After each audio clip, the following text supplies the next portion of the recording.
പുണ്യ റബീഉൽ അവ്വൽ നമ്മിൽ നിന്ന് വിട പറയാൻ ഒരു ദിവസം മാത്രം ബാക്കി നിൽക്കുമ്പോൾ ഈ ചെറിയ സൂറത്ത് 3 തവണ മനസാന്നിധ്യത്തോടുകൂടെ നിങ്ങൾക്ക് ഓതി തുടങ്ങാൻ പറ്റുമോ?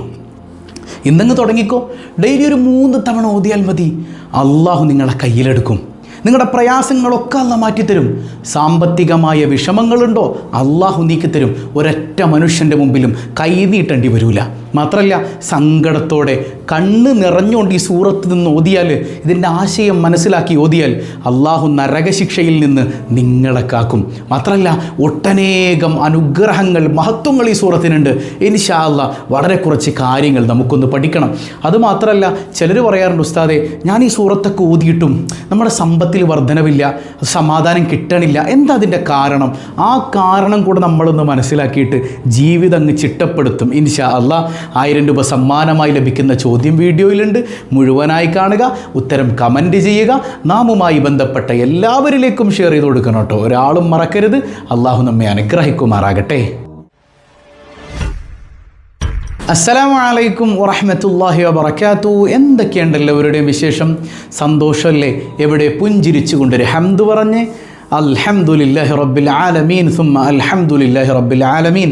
മാഷാ അല്ലാഹ്, ഈ ഒരു ഹംദിൻ്റെ ബറക്കത്തുകൊണ്ട് ഹൃദ്യമായൊരു പ്രഭാതവും അതിമനോഹരമായൊരു ദിവസവും സമ്മാനമായി തന്ന് കരുണക്കടലായ നാഥൻ നമ്മെ അനുഗ്രഹിക്കുമാറാകട്ടെ. എല്ലാവരും ഹാപ്പി ആയിരിക്കണം കേട്ടോ. വിശുദ്ധമായ റബീഉൽ അവ്വൽ നമ്മിൽ നിന്ന് വിട പറഞ്ഞുകൊണ്ടിരിക്കുകയാണ്. ഒരു ദിവസം ബാക്കി നിൽക്കുമ്പോൾ ഒരു ചെറിയ സൂറത്ത് നമുക്കൊന്ന് പഠിച്ചാലോ? ഈ സൂറത്തിന് വമ്പൻ മഹത്വങ്ങളാണ് പറയാനുള്ളത്. നമ്മുടെ ജീവിതം അടിപൊളിയാകാനായിട്ട് ഈ സൂറത്ത് മതിയെന്നേ.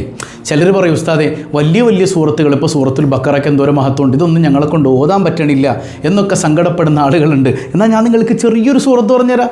വമ്പൻ പ്രതിഫലങ്ങളെന്ന് പറഞ്ഞാൽ നമുക്ക് കണക്കാക്കാൻ പറ്റാത്തത്ര മഹത്വങ്ങൾ ഇതിലൂടെ ലഭിക്കുമെന്നുള്ളതാണ്. ഏതാണ് ആ സൂറത്ത്? പിന്നെ ഒരു കാര്യം പറയാനുള്ളത്, നമ്മുടെ ഗോൾഡ് കോയിൻ ആർക്കാണെന്നുള്ളത് അൽഹംദുലില്ലാ നമുക്ക് ഇൻഷാ അല്ലാഹ് നാളെ പ്രഖ്യാപിക്കണം. പോരെ? വെള്ളിയാഴ്ച രാവായിട്ട്, വെള്ളിയാഴ്ച രാവിലെ മജ്ലിസിൽ അതങ്ങ് പ്രഖ്യാപിക്കണം എന്ന് വലിയ ആഗ്രഹമുണ്ട്. ഇന്നലെ ഞാൻ കണ്ട കമൻസിൽ നിന്ന് 3 ലക്ഷമാണ് മാക്സിമം ചൊല്ലിയിട്ടുള്ള സ്വലാത്ത്. മറ്റൊരു ചാനൽ 26 ലക്ഷം എന്നൊക്കെ കണ്ടു. 26 ലക്ഷം ഈ റബീഉൽ അവ്വൽ 1 മുതൽ 12 വരെ ചൊല്ലാൻ പറ്റുമോ? അത്രയൊക്കെ ചൊല്ലാൻ പറ്റുമോ? സത്യം മാത്രം പറയണം കേട്ടോ. നിങ്ങൾ തന്നെ ചൊല്ലിയ സ്വലാത്തായിരിക്കണം. കൃത്യമായിട്ട് കമൻറ്റ് ചെയ്യണേ. 3 ലക്ഷത്തിന് മേൽ ചൊല്ലി ആരെങ്കിലും ഉണ്ടെങ്കിൽ ഒന്ന് കമൻറ്റ് ചെയ്യണേ. 3 ലക്ഷം വരെ ഞാൻ കണ്ടു, അതുകൊണ്ടാണ് ഞാൻ ഉണർത്തിയത്. അള്ളാഹു അർഹരായ ആളുകളുടെ കയ്യിലേക്ക് ആ സമ്മാനം എത്തിച്ചു കൊടുക്കുമാറാകട്ടെ. സത്യമില്ലാതെ പറയരുത് കേട്ടോ. അപ്പോൾ നമ്മുടെ ഇന്നത്തെ രാത്രിയിലെ മജ്ലിസിനൊരു വലിയ പ്രത്യേകത ഉണ്ട്. ഇന്ന് രാത്രി നമുക്കൊരു മജ്ലിസ് സംഘടിപ്പിക്കണം. കാരണം എന്താ? റബീഉൽ അവ്വലിലെ അവസാനത്തെ രാത്രിയാകാൻ സാധ്യതയുണ്ട് വരുന്നത്. നാളെ ചിലപ്പോൾ റബീഉൽ ആഖിർ പിറക്കാൻ സാധ്യതയുണ്ട്. അപ്പോൾ റബീഉൽ അവ്വലിലെ അവസാനത്തെ രാത്രി ഇന്നാകാൻ സാധ്യതയുള്ളപ്പോൾ റബീഉൽ അവ്വൽ മുത്തുനബിയുടെ മാസം വിട പറയുന്ന നേരത്ത് നമുക്കൊന്ന് അള്ളാഹുവിലേക്ക് കൈ ഉയർത്തണ്ടേ? എല്ലാവരും ഉണ്ടാകണം കേട്ടോ. അള്ളാഹു നമ്മിൽ നിന്ന് സ്വീകരിക്കുമാറാകട്ടെ. അപ്പോൾ ഏതാണ് ആ സൂറത്ത്? 9 ആയത്തുകൾ മാത്രമുള്ള വളരെ ചെറിയൊരു സൂറത്താണ്. അർത്ഥഗർഭമായ സൂറത്ത്. മാത്രമല്ല, ഈ സൂറത്ത് കരഞ്ഞുകൊണ്ട് ഓതിക്കഴിഞ്ഞാൽ, അതായത് കണ്ണ് നിറഞ്ഞ് അതിൻ്റെ ആശയം മനസ്സിലാക്കിയൊന്ന് ഓതിക്കഴിഞ്ഞാൽ നമ്മളെ അള്ളാഹു അങ്ങ് താങ്ങിയെടുക്കുന്നേ. നമുക്കല്ലാഹ് സ്വർഗം തരും, നരകത്തിൽ നിന്ന് നമ്മളെ വിദൂരത്താക്കും. ഏതാണ് ആ സൂറത്ത്? ഒന്നാലോചിച്ച് നോക്കിയേ. സ്വർഗം തരും, നരകത്തിൽ നിന്ന് ദൂരെയാക്കും, സാമ്പത്തിക അഭിവൃദ്ധി ഉണ്ടാവും, പ്രയാസങ്ങൾ നീങ്ങും, അള്ളാഹ് കൈപിടിക്കും. ഇതിലപ്പുറം എന്താ വേണ്ടത്? ഏതാണ് ആ സൂറത്ത്? നമുക്കൊന്ന് പഠിക്കണം. മാത്രമല്ല, ഇനിയൊരു സംശയമുണ്ട്. ഈ സൂറത്തൊക്കെ ഓതിയിട്ട് നമുക്ക് ഒരു ഗുണവും കിട്ടണില്ലല്ലോ ഉസ്താദേ. എന്തുകൊണ്ട് അങ്ങനെ കിട്ടാത്തത്? അതിൻ്റെ കാരണം കൂടെ ലാസ്റ്റ് നമ്മൾ പറയുന്നുണ്ട്. അങ്ങനെ മൊത്തത്തിൽ നമ്മുടെ ജീവിതം അടിപൊളിയാകാനുള്ളൊരു വഴിയാണ് ബിസ്മില്ലാഹിർ റഹ്മാനിർ റഹീം. അത് സൂറത്തുൽ ഹുമസയാണ്. എല്ലാവർക്കും അറിയുന്ന സൂറത്താണ് അല്ലേ? നമുക്കൊന്ന് ഓതാം. ബിസ്മില്ലാഹിർ റഹ്മാനിർ റഹീം. വൈലുൽ ലികുല്ലി ഹുമസത്തിൽ ലുമസ അല്ലദീ ജമഅ മാലൻ വഅദ്ദദ يحسب أن ماله أخلد كلا لينبذن في الحطمة وما أدراك ما الحطمة نار الله الموقدة التي تطلع على الأفئدة إنها عليهم مؤصدة في عمد ممددة. സദഖല്ലാഹുൽ അലീം. മനോഹരമായ ഒരു സൂറത്താണ്. ഈ സൂറത്തിൻ്റെ പ്രത്യേകത എന്താണ്? ഇത് 3 തവണ ഒരു ദിവസം ഏറ്റവും ചുരുങ്ങിയത് നമ്മൾ ഓതിക്കഴിഞ്ഞാൽ നമ്മുടെ ജീവിതത്തിൽ വമ്പൻ മഹത്വങ്ങൾ ലഭിക്കുന്നതാണ്. എന്തിനേറെ ഒരു തവണ ഓതിയാൽ തന്നെ കിട്ടണം എന്താണെന്നറിയോ? ഹബീബായ സല്ലല്ലാഹു അലൈഹി വസല്ലം തങ്ങൾ പറയുന്നുണ്ട്, തഫ്സീറുകളുടെ കിതാബുകളിൽ കാണാം, മൻ ഖറഅ സൂറത്തുൽ ഹുമസ അഅ്താഹുല്ലാഹു 10 ഹസനാത്ത്. ഒരു മനുഷ്യൻ ഒരു തവണ സൂറത്തുൽ ഹുമസ ഓതിക്കഴിഞ്ഞാൽ അവനല്ല 10 ഇരട്ടി പ്രതിഫലം കൊടുക്കും. എത്ര? 10 പ്രതിഫലം. എങ്ങനെയുള്ള 10 പ്രതിഫലം? ബിഅദദി മനിസ്തഹ്സഅ ബി മുഹമ്മദിൻ സ്വല്ലല്ലാഹു അലൈഹി വസല്ലം. ബിഅദദി മനിസ്തഹ്സഅ ബി മുഹമ്മദിൻ സ്വല്ലല്ലാഹു അലൈഹി വസല്ലം. മുത്തുനബിയെയും അതുപോലെ തന്നെ വഅസ്വഹാബി, മുത്തുനബിയുടെ സ്വഹാബത്തിനെയും കളിയാക്കിയ ആളുകളുണ്ടല്ലോ, മുത്തുനബിയും സ്വഹാബത്തിനെയും കളിയാക്കിയ ആളുകളുടെ എണ്ണത്തിനനുസരിച്ച് ആ ആളുകളുടെ 10 ഇരട്ടി പ്രതിഫലം അല്ലാഹു തരും. എങ്ങനെ? ഇപ്പോൾ ഒരു ഉദാഹരണം പറയുകയാണ്, മുത്തുനബിയെ കളിയാക്കുന്ന ആളുകൾ ഇന്ന് തുടങ്ങിയതാണോ? ഹബീബായ തങ്ങളുടെ കാലം മുതൽക്കുണ്ട് ഇല്ലേ? ഹബീബായ തങ്ങളെ വാലറ്റ് പോയവനെന്ന് പരിഹസിച്ചു. അവിടത്തേക്ക് ആൺകുട്ടികൾ മരണപ്പെട്ടു പോയതുകൊണ്ട് അനന്തരാവകാശികൾ ഉണ്ടാവില്ല എന്ന് പറഞ്ഞ് കളിയാക്കി. എന്തെല്ലാം കുത്തുവാക്ക് പറഞ്ഞു എൻ്റെ മുത്ത് ഹബീബിനെ സല്ലല്ലാഹു അലൈഹി വസല്ലം. ഇപ്പോഴും ഈ നൂറ്റാണ്ടിലും ഹബീബായ തങ്ങളെ കളിയാക്കുന്ന എത്രയോ യുക്തിവാദികൾ, അതുപോലെ പുത്തൻവാദികളൊക്കെ റസൂലുള്ളാഹിനെ നിസ്സാരാക്കാൻ.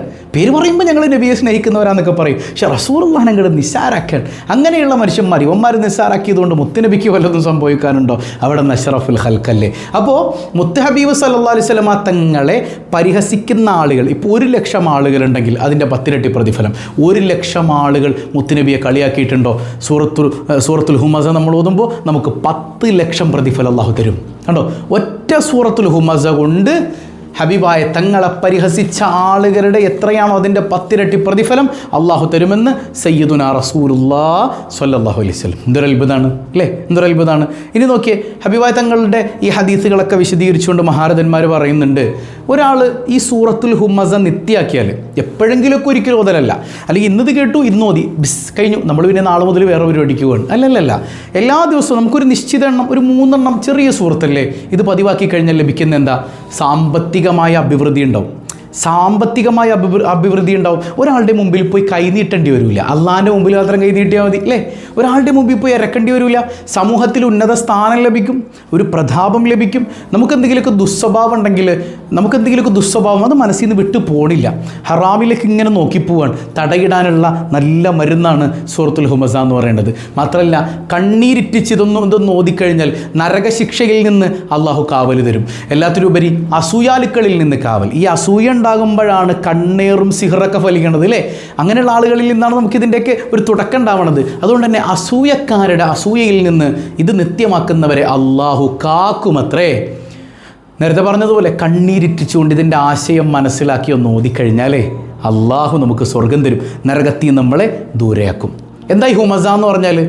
കുത്തുവാക്ക് പറയാമെന്നാണ്. കുത്തുവാക്ക്, ഒരാളെ പരിഹസിക്കുക, നാവ് കൊണ്ട് ദ്രോഹിക്കുക. അങ്ങനെ കുറേ ആളുകളുണ്ട്.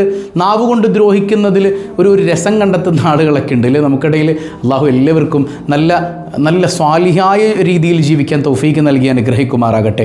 നിങ്ങളുടെ വാക്കുകൊണ്ട്, നാവ് കൊണ്ട് ഒരാളെയും വേദനിപ്പിക്കരുത് കേട്ടോ, ഒരാളെയും വേദനിപ്പിക്കരുത്. അള്ളാഹു കഠിനമായി ശിക്ഷിച്ചേക്കും. അള്ളാഹു നമ്മളെ കാത്തുരക്ഷിക്കട്ടെ. അതിൻ്റെ ആശയം ചെറിയ നിലക്ക് അതിൻ്റെ അർത്ഥം മാത്രം നോക്കിയേ.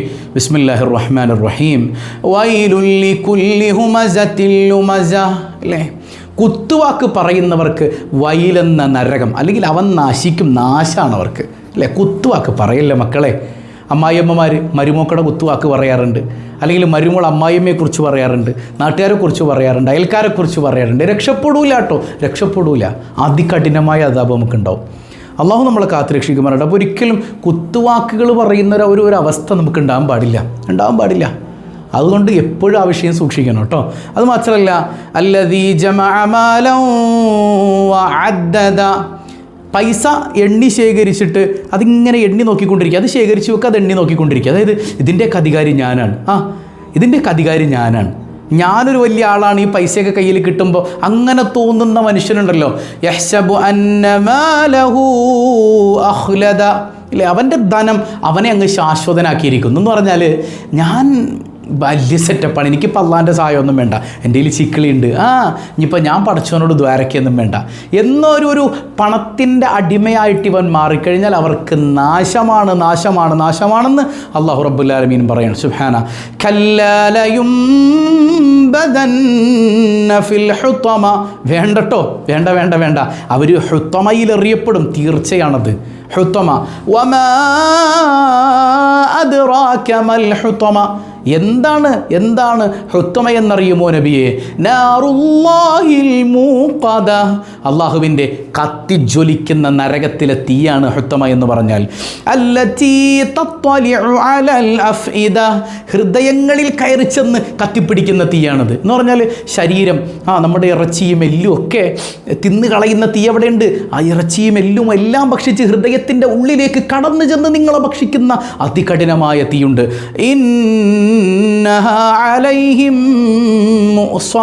ആ തീ കൊണ്ട് അവർ അടച്ചു മൂടപ്പെടും. വലിയ തൂണുകളിൽ കെട്ടിയിടപ്പെട്ടുകൊണ്ട് തീയാൽ മൂടപ്പെട്ട് ഹൃദയങ്ങളെപ്പോലും കാർന്ന് തിന്നുന്ന തീയുണ്ട് നബിയെ നരകത്തിൽ. അതാർക്കുള്ളതാണ്? സമ്പത്തിൻ്റെ പൂജകന്മാർക്കുള്ളതാണ്. അല്ലാഹു റബ്ബുൽ ആലമീൻ പറയാൻ, പടച്ചോന് വേണ്ട, എനിക്ക് പൈസ മതി, ഹലാലും ഹറാമും നോക്കൂല, എന്തായാലും വേണ്ടൂല, ഇച്ചിരി പൈസ കിട്ടിയാൽ മതി, പലിശക്കെടുത്തിട്ടാണെങ്കിലും പൈസ കിട്ടിയാൽ മതി, എനിക്ക് പൈസ വന്നു കഴിഞ്ഞാൽ പിന്നെ പടച്ചോൻ വേണ്ട, ഞാനാണ് വലിയ ആൾ, ഞാൻ വലിയ ആളാണെന്നുള്ള തോന്നലിൽ പണത്തിൻ്റെ അടിമയായി നീ അഹങ്കരിക്കുന്നുണ്ടോ? മോനെ, നിനക്ക് ഹുത്തമ എന്ന അതികഠിനമായ നരകം. മാത്രല്ല നീ ഒരാളെ കുത്തുവാക്ക് പറയുന്നുണ്ടോ? നീ ഒരാളെ വേദനിപ്പിക്കുന്നുണ്ടോ? ഒരു മനുഷ്യൻ്റെ മനസ്സ് വേദനിക്കുന്നുണ്ടോ ഇല്ലയോ എന്ന് നോക്കാതെ കുത്തുവാക്കുകൾ, ചീത്തവാക്കുകൾ, തെറി പറയുന്നവർ, കുത്തിവേദനിപ്പിക്കുന്നവർ, മറ്റുള്ളവരുടെ മുമ്പിൽ പരിഹസിക്കുന്നവർ, ഇരട്ടപ്പേര് വിളിക്കുന്നവർ, അവർക്കൊക്കെ നാശം എന്ന് അല്ലാഹു റബ്ബുൽ ആലമീൻ്റെ ഖുർആൻ. ആലോചിച്ചൊക്കെ അല്ലേ, കമൻസിലൂടെ എന്തൊക്കെ പറയുന്നുണ്ട്. ഇപ്പം ഞാൻ കഴിഞ്ഞ ആഴ്ച നിങ്ങൾ ചിന്തിച്ച് നോക്കിയേ, നമ്മൾ ഈ കല്യാണ പേക്കൂത്തുമായി ബന്ധപ്പെട്ട് പെണ്ണുങ്ങൾ കടന്ന് തുള്ളി കാണിക്കുന്നതിനെ കുറിച്ചൊക്കെ ഒരു വീഡിയോ ചെയ്തു. യാ റബ്ബി, അതിൻ്റെ അടിയിൽ വന്ന് ചീത്ത പറയുന്ന എത്ര പെണ്ണുങ്ങളാണ്. അതിനെക്കുറിച്ചൊരു വീഡിയോ ചെയ്യുന്നുണ്ട് ഇൻഷാ അല്ലാഹ്. എന്തെല്ലാം തെറികൾ എന്നെ വിളിക്കുന്നത്, എന്തൊക്കെ തെറി, കുറേ ഞാൻ ഡിലീറ്റ് ചെയ്ത് കളഞ്ഞു. എന്തെല്ലാം തെറികൾ. അഡ്മിൻസ് എന്നോട് പറയും, നമ്മുടെ വാട്സപ്പിൻ്റെ അഡ്മിൻസ് അല്ല, യൂട്യൂബിൻ്റെ അഡ്മിൻ മുത്തലിമീങ്ങളായ മക്കളുണ്ട്. എന്നോട് പറയും, ഉസ്താദേ കുറേ ഇങ്ങനെ മെസ്സേജ്, ഞാൻ പറഞ്ഞു മോനെ ഡിലീറ്റ് ചെയ്ത് കേടാ, എന്തിനാണ് കുറേ ആളുകൾ കൊണ്ടത് വായിപ്പിക്കണേ? പിന്നെ കുറേ എണ്ണത്തിനൊന്നും മറുപടി കൊടുക്കണ്ട, ആവശ്യമുള്ളതിന് ഞാനല്ലത് മറുപടി ചെയ്യാൻ നമ്മുടെ കുട്ടികളാണ് കേട്ടോ. അപ്പോൾ ഏതായാലും അല്ലാഹു റബ്ബുൽ ആലമീൻ എല്ലാവർക്കും നല്ലത് കൊടുക്കട്ടെ. നമുക്ക് ആരോടും ദേഷ്യമൊന്നുമില്ല, നല്ലത് പറഞ്ഞൊന്നും. ഇത് ഞാൻ പലപ്പോഴും പറയാറുണ്ട്, ഇത് ഈ പറയണത് മുസ്ലിമായി ജീവിച്ച് മരിക്കാൻ ആഗ്രഹിക്കുന്നവരോടാണ്, അല്ലാത്തവരോടും നമ്മൾ പറയുന്നില്ല. നിങ്ങൾക്ക് എന്തും കാണിക്കാം മക്കളെ, ഇന്ത്യ രാജ്യമാണ്, നിങ്ങൾക്ക് സ്വാതന്ത്ര്യമുണ്ട്, പറയേണ്ടത് നമ്മുടെ കർത്തവ്യം പറഞ്ഞിട്ടുണ്ട്. പിന്നെ ബാക്കിയൊക്കെ നിങ്ങളും അള്ളാഹും തമ്മിലായിക്കോന്നേ. അതിൻ്റെ അടിയിൽ വന്ന് പച്ചത്തെറി പറയുന്ന സ്ത്രീ ഐഡിയകൾ കൂടെ കാണുമ്പോൾ വല്ലാത്ത വേദനയുണ്ട്. അള്ളാഹു എല്ലാവരെയും നന്നാക്കി തരുമാറാകട്ടെ, അള്ളാഹു നന്നാക്കി തരുമാറാകട്ടെ. അപ്പോൾ ഈ ആശയം വരുന്ന മനോഹരമായ സൂറത്ത് കരഞ്ഞുകൊണ്ട് നിങ്ങൾക്കൊന്ന് ഓതാൻ പറ്റുമോ? നിങ്ങളുടെ ജീവിതം അള്ളാഹു ഏറ്റെടുക്കുമെന്ന് പരിശുദ്ധ ഹബീബ് സല്ലല്ലാഹു അലൈഹി വസല്ലമ തങ്ങളുടെ ഹദീസുകൾ വിശദീകരിച്ചുകൊണ്ട് സ്വാലിഹീങ്ങൾ പഠിപ്പിക്കാൻ പടച്ചറബ് മുത്തുനബി സല്ലല്ലാഹു അലൈഹി വസല്ലമ തങ്ങളുടെ മദത് ലഭിക്കുന്നവരിൽ അള്ളാഹു നമ്മെ ഉൾപ്പെടുത്തട്ടെ. ഇപ്പോൾ ഒരു ചോദ്യമുണ്ട്, ഉസ്താദേ, ഇതൊക്കെ ഓതിയിട്ടും ഒരു സാമ്പത്തികമായ അഭിവൃദ്ധി അങ്ങ് വന്നില്ല. എപ്പോഴാണ് ഇത് ഓതേണ്ടത്? നിങ്ങൾക്കിത് സുബഹ നിസ്കാര ശേഷം ഓതാം 3 എണ്ണം, അല്ലെങ്കിൽ മഗ്‌രിബിന് ശേഷം ഓതാം. എപ്പോഴാണ് നിങ്ങൾക്ക് സൗകര്യമുള്ളത്? ഒരു ദിവസത്തിൽ 3 എണ്ണം ഈ ആശയമൊക്കെ ചിന്തിച്ച് ഓതിയിട്ട് ഈ ആശയം ഇതെന്താ പറയുന്നത്, ഈ സമ്പത്തിൻ്റെ അടിമയാകാതെ അള്ളാൻ്റെ അടിമയായി ജീവിക്കാൻ ശ്രമിക്കുക. മറ്റുള്ളവർക്ക് കുത്തുവാക്ക് മറ്റുള്ളവരെ പറയുന്നുണ്ടെങ്കിൽ ആ സ്വഭാവമൊക്കെ നിർത്തുക, മാറി ചിന്തിച്ചുകൊണ്ട് ഒരു മാറ്റം നമ്മുടെ ജീവിതത്തിൽ ഉണ്ടായിരിക്കെ ഈ സൂറത്ത് പതിവാക്കുന്ന മനുഷ്യർ രക്ഷപ്പെട്ടില്ലേ? അള്ളാഹു അതിനെ തൗഫീഖ് നൽകട്ടെ. സമ്പത്തിനായി ഒരാളുടെ മുമ്പിൽ പോയി കൈനീട്ടേണ്ടി വരില്ല കേട്ടോ, അള്ളാഹ് ഏറ്റെടുക്കുമെന്നാണ്. പിന്നെ എന്തുകൊണ്ടാണ് നമുക്കിത് ഓതിയിട്ടൊന്നും കൂലി കിട്ടാത്തത്? അതിൻ്റെ കാരണം എന്താ? ഇപ്പോൾ ഹബീബായ സല്ലല്ലാഹു അലൈഹി വസല്ലം തങ്ങൾ പറഞ്ഞ ഒരു ഹദീസ് ഉണ്ട്. എന്താ? നിങ്ങൾ എല്ലാ രാത്രിയിലും സൂറത്തുൽ വാഖിഅ പാരായണം ചെയ്യുകയാണെങ്കിൽ അവർക്കൊരിക്കലും ദാരിദ്ര്യം ഉണ്ടാവില്ല എന്ന് മുഹമ്മദുർ റസൂലുള്ളാഹി സ്വല്ലല്ലാഹു അലൈഹി വസല്ലം. പക്ഷേ എത്ര ആളുകൾക്കാണ് വാഖിഅ ഓതിയിട്ട് ദാരിദ്ര്യം ഉണ്ടായിട്ടുള്ളത്? ഇല്ലേ? അതെന്താ? അപ്പം അത് പഠിപ്പിച്ചത് മുത്തുനബി അല്ലേ, അല്ലെങ്കിൽ മൊയ്ലാരങ്ങ് വെറുതെ പറഞ്ഞല്ലോ, റസൂലുള്ള പഠിപ്പിച്ച കാര്യമല്ലേ? പിന്നെന്താ നമുക്കത് കിട്ടാത്തത്? അതിൻ്റെ കാരണം നമ്മൾ വാഖിഅ ഓതിയത് എന്തിനാ? ആർക്ക് വേണ്ടിയിട്ടാണ്? എന്തിനു വേണ്ടി നമ്മൾ വാഖിഅ ഓതിയത്? എന്തിനു വേണ്ടി ഓതിയത്? എന്താ നമ്മുടെ നിയ്യത്ത്? എന്താ? സമ്പത്താണ് നമ്മുടെ നിയ്യത്ത്, ഇല്ലേ? നമ്മൾ വാഖിഅ ഓതാൻ നേരത്ത് അതെ ദാരിദ്ര്യം ഉണ്ടാതിരിക്കാൻ വാഖിഅ ഓതണം കേട്ടാ. അല്ലല്ല, അങ്ങനെയല്ല ഓതേണ്ടത്. അള്ളാഹ്ക്ക് വേണ്ടി വാഖിഅ ഓതണം. അള്ളാഹുവിന് വേണ്ടി നിങ്ങൾ വാഖിഅ പതിവാക്കിയാൽ നിങ്ങൾക്ക് അള്ളാഹു സമ്പത്ത് തരും. സമ്പത്തിന് വേണ്ടി വാഖിഅ ഓതരുത്. മനസ്സിലായോ? ഇപ്പോൾ ഈ പഠിച്ച അൽഹാഖു മുത്തക്കാഥർ സൂറത്ത് സമ്പത്തിന് വേണ്ടി നിങ്ങൾ ഓതരുത്, അള്ളാഹ്ക്ക് വേണ്ടി ഓതണം. പറഞ്ഞത് മനസ്സിലാവുന്നുണ്ടോ? അല്ലെങ്കിൽ സാമ്പത്തിക അഭിവൃദ്ധി, ജനങ്ങൾക്കിടയിൽ നല്ല പേരുണ്ടാകണം, നരകത്തിൽ നിന്ന് മോചനം, അതൊന്നുമല്ല വിഷയം. അള്ളാഹുവിന് വേണ്ടി നിങ്ങൾ ഓതുന്നേ, ബാക്കിയൊക്കെ റബ്ബ് തന്നോളും അല്ലേ? നമ്മുടെ ഈ വഹദത്ത് മാലയിൽ ഒരു വരിയുണ്ടല്ലോ, കള്ളു ഷാപ്പിൽ നീ കേറിടാത്തത് സ്വർഗ കള്ളിന് കോതിച്ചിട്ടോ, പെണ്ണിനാലെ നീ നാറിടാത്തത് ഹൂറിമാരെ നീനച്ചിട്ടോ. ലാ ഇലാഹ ഇല്ലല്ലാഹു ലാ ഇലാഹ ഇല്ലല്ലാഹ് ലാ ഇലാഹ ഇല്ലല്ലാഹു മുഹമ്മദുർ റസൂലുള്ളാഹ്. എന്താ പറഞ്ഞത്? കള്ളു ഷാപ്പിൽ നീ കേറിടാത്തത് സ്വർഗ കള്ളിന് കോതിച്ചിട്ടോ, പെണ്ണിനാലെ നീ നാറിടാത്തത് ഹൂറിമാരെ നീനച്ചിട്ടോ. മോനെ നീ കള്ളു കുടിക്കാത്ത എന്താ? അതെന്താ ഇപ്പം ഞാൻ കള്ളു കുടിച്ച് എനിക്ക് സ്വർഗത്തിലെ കള്ളു കിട്ടൂല. നീ എന്താ മോനെ വ്യഭിചരിക്കാത്തത്? അത് സ്വർഗത്തിലെ ഹൂറിമാരെ കിട്ടാനാണ്. എടോ അല്ല, അങ്ങനെയല്ല ഔലിയാക്കൾ പറഞ്ഞു തരുന്നേ. നീ കള്ളു കുടിക്കരുത്. ആർക്ക് വേണ്ടി? അള്ളാഹ്ക്ക് വേണ്ടി. സ്വർഗത്തിലെ കള്ളു കിട്ടാനല്ല, അള്ളാഹുവിനെ കിട്ടാൻ. നീ ഹറാമായി വ്യഭിചാരത്തിലേക്ക് ഏർപ്പെടരുത്, അത് സ്വർഗത്തിലെ ഹൂറിനെ കിട്ടാനല്ല, സ്വർഗത്തിനും മേലുള്ള, സ്വർഗത്തെയും പടച്ച, സ്വർഗത്തിൻ്റെയും ഉടമയായ അള്ളാഹിനെ കിട്ടാൻ. മനസ്സിലായോ? ബാക്കി സ്വർഗവും നരകമൊക്കെ അവൻ്റെ അല്ലേ, അത് അവൻ തരും. മനസ്സിലാകുന്നുണ്ടോ നിങ്ങൾക്ക്? അപ്പോൾ എന്തുകൊണ്ടാണ് നമ്മുടെ ഈ ആയത്തുകൾ, സൂറത്തുകൾ ഫലം ചെയ്യാത്തത്? നമ്മൾ ഓതുന്നത് ദുനിയാവിന് വേണ്ടിയാണ്, അല്ലെങ്കിൽ സ്വർഗം നരകത്തിന് വേണ്ടിയാണ്. അല്ലല്ല, അള്ളാഹ്ക്ക് വേണ്ടി ഓതുന്നേ. അള്ളാഹിനെ ലക്ഷ്യം വെച്ച് ഓത്, ബാക്കിയൊക്കെ റബ്ബ് തരും. ഇപ്പം മനസ്സിലായി എന്തുകൊണ്ട് നമുക്ക് കിട്ടാത്തതെന്ന്? ഇപ്പം ഇന്ന് മുതലൊരു മാറ്റം ഉണ്ടാവൂലേ? അള്ളാഹു തൗഫീക്ക് നൽകുമാറാകട്ടെ. പിന്നെ നമ്മൾ കഴിഞ്ഞ ദിവസം ചോദിച്ച ചോദ്യം എന്താണ്? നരകം കാക്കുന്ന മലക്കിൻ്റെ പേരെന്താണ് അല്ലേ? നരകം കാക്കുന്ന മലക്ക് ആരാണത്? സയ്യിദുന മാലിക് അലൈഹിസ്സലാമാണ്. മാലിക് അലൈഹിസ്സലാം, യാ റബ്ബി, മാലിക് അലൈഹിസ്സലാമിന് ചെവി കേൾക്കില്ല എന്നാണ്. അല്ലാഹ്, ചെവി കേൾക്കില്ല. എന്താ അതിൻ്റെ കാരണം? ഈ മനുഷ്യന്മാർ കടന്നിങ്ങനെ അലറി വിളിക്കുമ്പോൾ സുബ്ഹാനക യാ റബ്ബ്, അത് കേൾക്കാതിരിക്കാൻ വേണ്ടിയിട്ട് അത്രമാത്രം ഭീകരതയായിരിക്കും അവിടെ എന്നാണ്. അല്ലാഹ്, വലിയ ഭീകര ലോകമാണ് നരകം. അള്ളാഹു നമ്മളെ കാത്തുരക്ഷിക്കുമാറാകട്ടെ. ഇന്നത്തെ ചോദ്യം, സ്വപ്ന വ്യാഖ്യാനം അള്ളാഹു മനോഹരമായി പഠിപ്പിച്ചു കൊടുത്തൊരു പ്രവാചകനുണ്ട്. ആ പ്രവാചകൻ്റെ മുഅ്ജിസത്താണ് സ്വപ്ന വ്യാഖ്യാനം. ഏതാണ് ആ നബി? പേര് കമൻ്റ് ചെയ്യുക. അള്ളാഹു ബറക്കത്ത് ചെയ്യട്ടെ. മഹാത്മാക്കളായ അമ്പിയാക്കളുടെ മദദ് നൽകി അള്ളാഹു നമ്മെ അനുഗ്രഹിക്കുമാറാകട്ടെ. പതിവായി ചൊല്ലുന്ന ദിക്ർ സുബ്ഹാനല്ലാഹി വബിഹംദിഹി عدد خلقه ورضا نفسه وزنة عرشه ومداد كلماته. سبحان الله وبحمده عدد خلقه ورضا نفسه وزنة عرشه ومداد كلماته. سبحان الله وبحمده عدد خلقه ورضا نفسه وزنة عرشه ومداد كلماته. അള്ളാഹു കബൂൽ ചെയ്യുമാറാകട്ടെ. അക്രമൽ ഖൽഖി മാ ലിമൻ അലൂദു ബിഹി സിവാക ഇൻദ ഹുലൂലിൽ ഹദീസിൽ ആമീമി. മൗലായ സ്വല്ലി വസല്ലിം ദായിമൻ അബദാ അലാ ഹബീബിക ഖൈറിൽ ഖൽഖി കുല്ലിഹിം. ولن يضيق رسول الله جاهك بي إذا الكريم تحالى باسمي منتقم. مولاي صل وسلم دائما أبدا على حبيبك خير الخلق كلهم.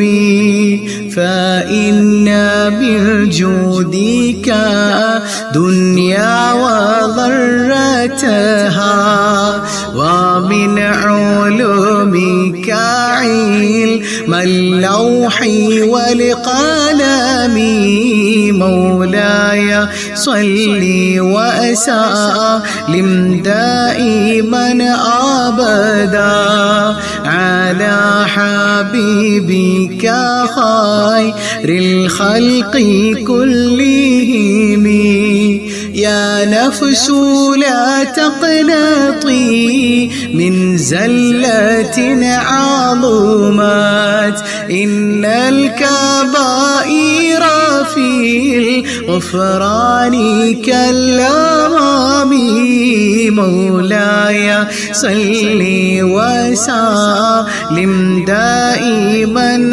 أبدا على حبيبك خير الخلق كلهم لعل رحمة ربي حين يقسمها تأتي على حسب العصيان في القسم مولاي صل وسلم دائما أبدا على حبيبك خير الخلق كلهم يا ربي واجعل رجائي غير منعكس لديك واجعل حسابي غير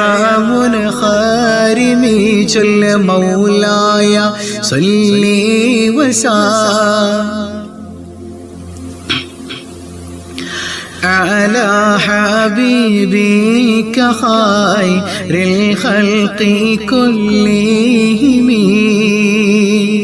والتف بعبدك في دارين إن له صبرا متى تدعو الأهوال ينهزمي مولاي صل وسلم دائما أبدا على حبيبك خير الخلق كلهم وأذن لصحبي صلاة منك دائمة على النبي بمنهل ومنسجم مولاي صل وسلم دائما أبدا على حبيبك خير الخلق كلهم والآل والصحب ثم التابعين لهم أهل التقى والنقى والحلم والكرم جل مولاي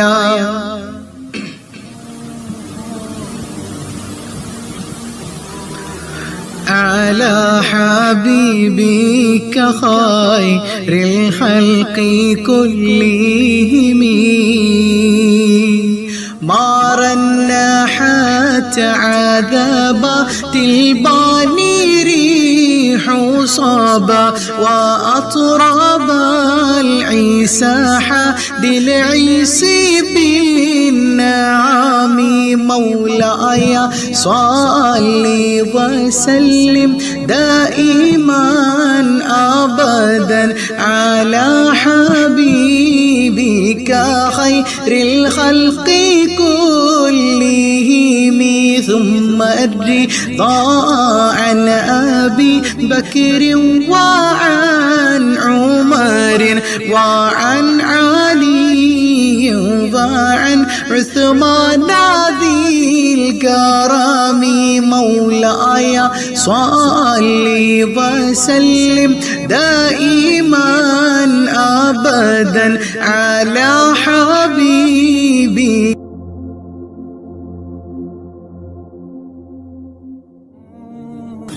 سعد سعيد زبير طلحة وأبي عبيدة وابن عوف عشير الكرم مولاي صل وسلم دائما أبدا على حبيبك خير الخلق كلهم يا ربي بالمصطفى بلغ مقاصدنا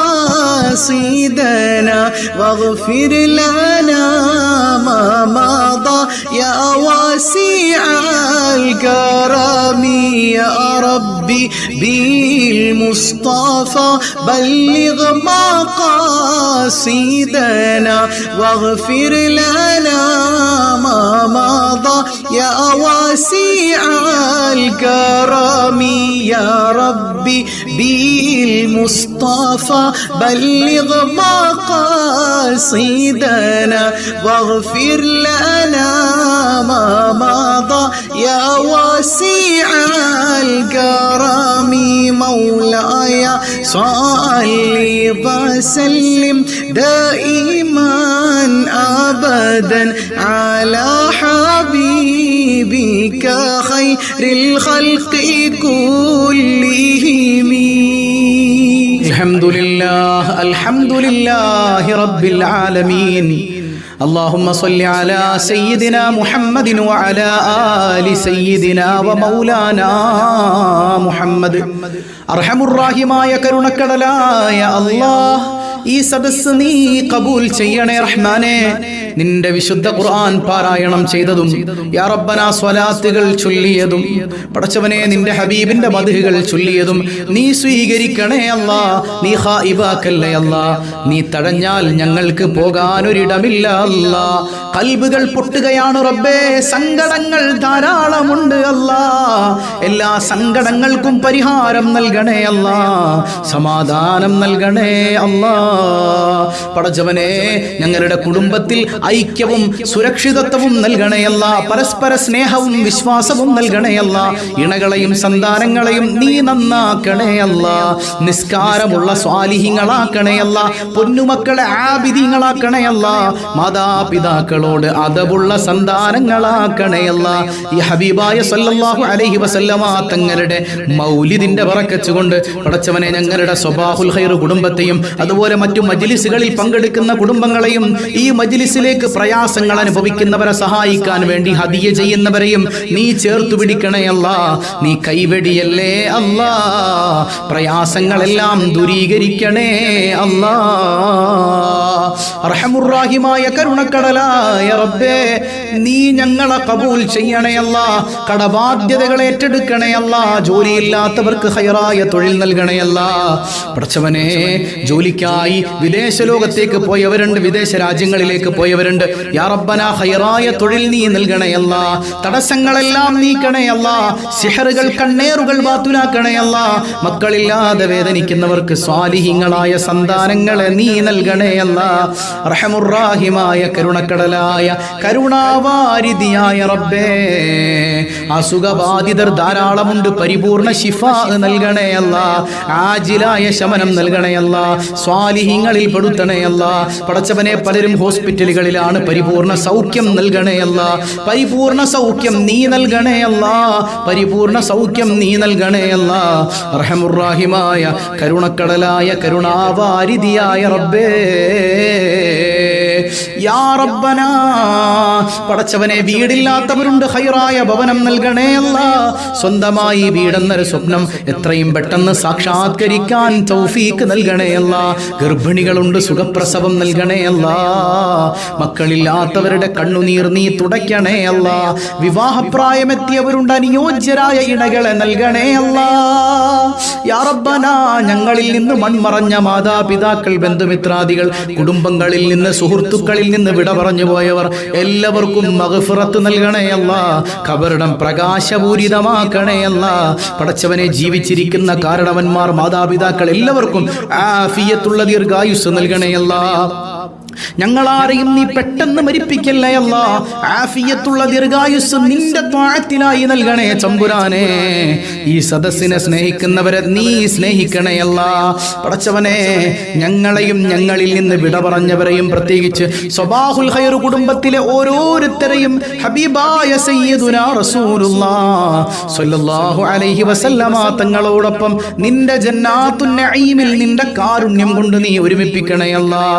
ആമീൻ برحمتك يا أرحم الراحمين بحق صلى الله على محمد صلى الله عليه وسلم صلى الله على محمد صلى الله عليه وسلم اللهم صل على محمد يا رب صل عليه وسلم. والسلام عليكم ورحمة الله وبركاته.